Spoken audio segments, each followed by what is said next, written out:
Hello, beautiful people. Hello, Afro Diaspora. I am Makeda Daniels. Welcome to my channel. The video of today is about black royals and commoners in 17th and 18th century Europe. Who were they? Well, some were diplomats for African kings when they came to Europe to negotiate with other kings. Some were merchants, some sailors, and some of them were just regular citizens who had shops, who worked as maids, craftsmen, and so on. There is this assumption that black people were non-existent in medieval times or in the Renaissance time or early modern times. But think about it. Since the beginning of time, human beings have been traveling around the world. Black people are no different, and that's why I always find it quite strange when people make such statements.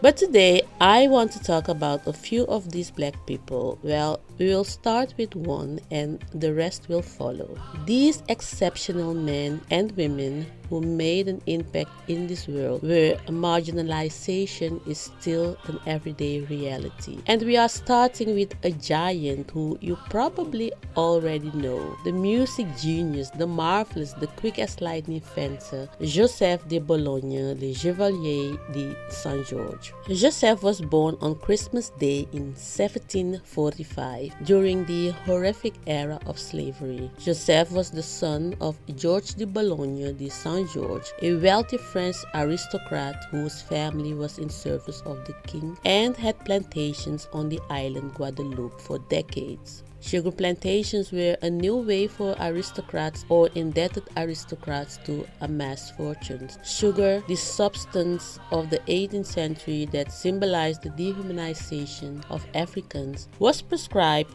for any sickness in Europe, for heart disease to old age. For the aristocrats, investing in white gold was a lucrative investment. George de Bologne's family belonged to this group.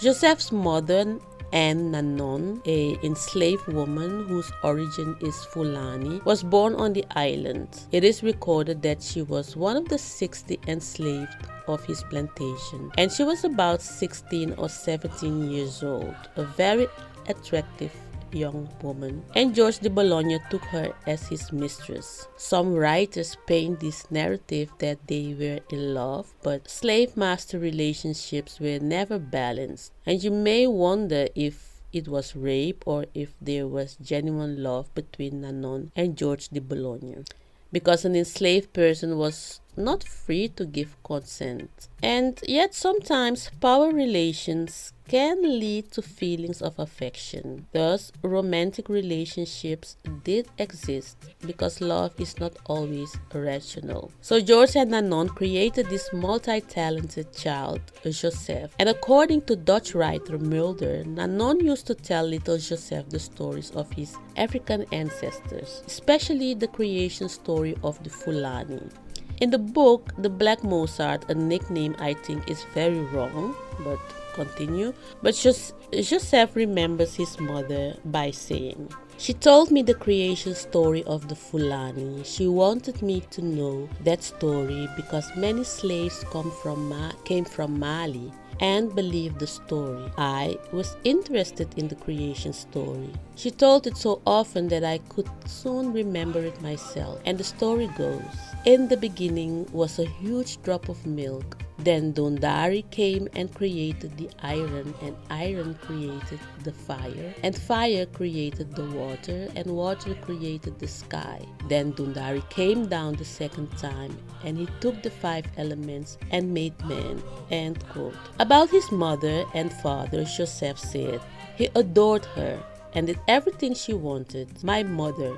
He shamelessly strolls through Paris with her on his arm. I thought that was brave because he made it clear that he was madly in love with a formerly enslaved woman, he of nobility, a Chevalier of Louis XV. Joseph had a sister, but there is hardly any mention of her. Joseph grew up in this triangle relationship between his father, his mother Nanon, and his stepmother Elizabeth Marican, who was well off and brought in a large dowry. For aristocrats or most wealthy people, marriage is considered a business deal, and this was probably the case with George de Bologne and Elizabeth Mary Khan. And by her actions, it seemed like Elizabeth accepted Nanon and Joseph, because when George de Bologne got himself into trouble by fatally wounding a man, Bologne had to flee Guadeloupe and was charged with murder. Elizabeth immediately used her influence and was given permission to leave the island. She, Nanon, and 3-year-old Joseph traveled to France, got a pardon from King Louis XV, and after a short time, the family reunited and lived until Joseph was 8 or 9 in Guadeloupe. So Elizabeth rescued George de Bologne from imprisonment and also saved the family fortune. They all took care of Joseph, even though it was forbidden to carry his father's name, one because he was considered illegitimate and black. George de Bologne fully acknowledged his son by giving him the family name Bologne. Why did men like George de Bologne recognize their sons born of these relationships with enslaved women? Clearly, the idea that blacks were inferior does not reflect how men like George de Bologne treated Nanon and Joseph. Yes, many white enslavers assaulted the women out of sheer lust, but the relationship between Bologne and his son Joseph is worth examining. I have this theory. The French, they saw themselves as civilized people with Christian values. Those Christian values mattered to a certain extent when it came to an enslaved person. After all, when wealth can be gained, inhumane treatment is not that bad. However, when it came to children born from these mixed relationships, they had French blood and they deserved freedom, and the Christian values should be honored. So George gave Joseph the family name, making him his heir. Furthermore, France had this law, the Code Noir, the Black Code. It was a law devised by Louis XIV to regulate the relationship between enslaved people and their enslavers. It contained prohibitions and commandments for both parties. Of course, the enslaved were the ones who got the short end of the stick, as always. However, it happened that sometimes the enslaved triumphed when they took their masters to court, because on French soil you were a free person. After all, franc means being free, and according to the Christian commandment, every person was born free.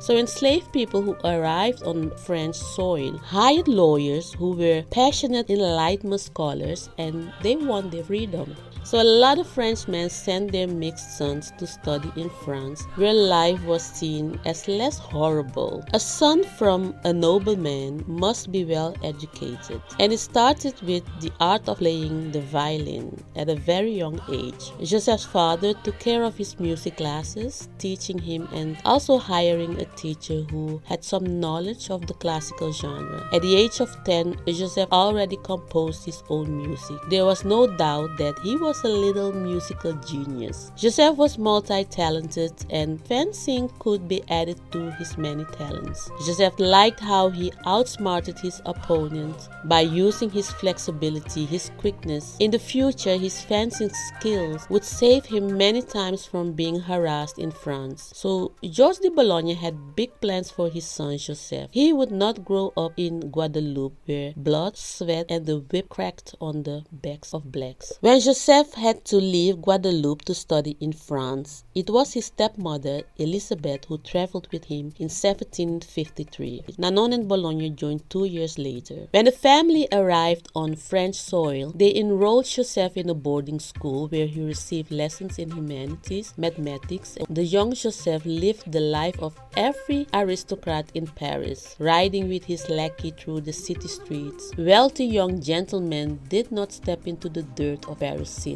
because the streets filth was highly toxic and would eat away clothing. So a carriage was the solution. Besides, in those circles, a lackey was a must and was supposed to accompany their employer from early morning until late at night. Dressed in silk breeches, capes, and waistcoats, Joseph always made an entrance everywhere he went. According to admirers, the young Joseph had an athletic build of medium height. It is said that women loved to dance with him at social gatherings, and insinuations of him being a womanizer also circulated. One of his biographers, on the other hand, contradicts these stories of him being a black Don Juan. Joseph loved one woman, but because of the French law, marrying her was forbidden. So those rumors are nothing more than the racist belief that black men were filled with lust and could not control themselves when they saw beautiful women. After meeting Joseph, the second president of America, John Adams, said in admiration, quote, "He is the most accomplished mulatto in Europe in riding, shooting, fencing, and music. The influence Joseph's father had opened many doors for him. But the help of your parents can only take you so far, especially in the circles where your color and social class determined your superiority." Joseph's strength lay in his playing, his athletic agility as a fencer. He had to strive to become more than average, to be one of the greatest of that time. He practiced relentlessly even though his talents were inborn. Joseph was diminishing the perception that black is synonymous with docile, stupid, and less worthy. Despite Joseph's rise in popularity, he was considered a threat by his fencing rivals. So when he was insulted by the well-known Picard, a fencing master who thought it necessary to remind Joseph that he was just a mulatto who knew some tricks, Joseph's father came up with a solution by saying, quote, "Challenge him to a duel, and if you win, you will get the finest English horse with a stylish new carriage." Now, 19-year-old Joseph was the type of young man who aspired to be the best fencer ever known. So all the high-ranking people of Paris attended the duel. With all eyes on Joseph, he showed that there was a new fencer in town. It was clear that Joseph de Bologne commanded respect. After his victory, of course, Joseph received his luxurious carriage and rode through Paris like a young king. His victory got the attention of King Louis XVI, and the king knighted him. From then on, he was called Joseph de Bologne Les Chevalier de Saint-Georges, abbreviated Les Chevalier. He served as the king's guard, a job that required his attention only once every 3 months, perfect to combine with his intensive music career and fencing. Chevalier experienced his first tragedy when Leclerc, his violin patron, was brutally murdered. They found him outside of his house. Allegedly, his wife had something to do with it, but no one was ever arrested, and the loss of his patron devastated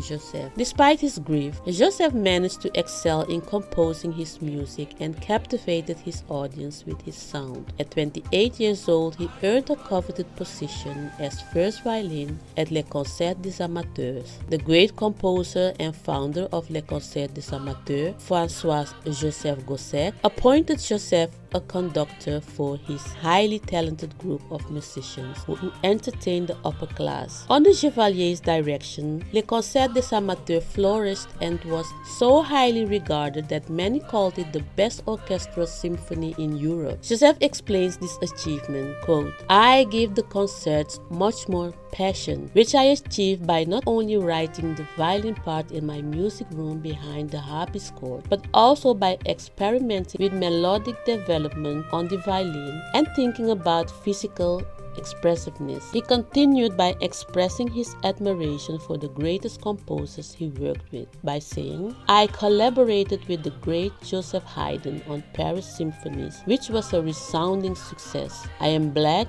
and yet I knew Haydn and Haydn knew me, and Stamitz had dedicated a clarinet concerto to me. Let's not beat around the bush. Of course, I wanted everyone's favor, a Negro in Paris, so there was idolatry which pleased my senses and at the same time frightened me." According to Marie Antoinette, he was the only maestro in France worth listening to. The Queen counted him among her circle of intimate musicians. They composed music together, which caused the jealousy of the racist upper class who could not tolerate him in white spaces. It happened regularly that he would be challenged by strange men who did not care for black people in France, being called black monkey and being accused accused of cuckolding another man, Chevalier had to draw his sword more than once to defend himself. He recollects about the night he was attacked and said, "While walking with a friend at the boulevard, I got attacked unexpectedly. A number of masked shadows dressed in black drew their rapier and jumped in front of us. They wanted to close us in by putting us against the wall. I drew my rapier and thrust rapidly left, right, hitting one in the arm and another in the stomach. Being chased by a group of scum was hilarious because the cowardly idiots had no idea what they were getting into. I managed to drive most of them off with bleeding heads." Luckily, Chevalier had allies that were extremely valuable. His violin patron Leclerc, the composer Gossec, and his fencing patron Le Bossier.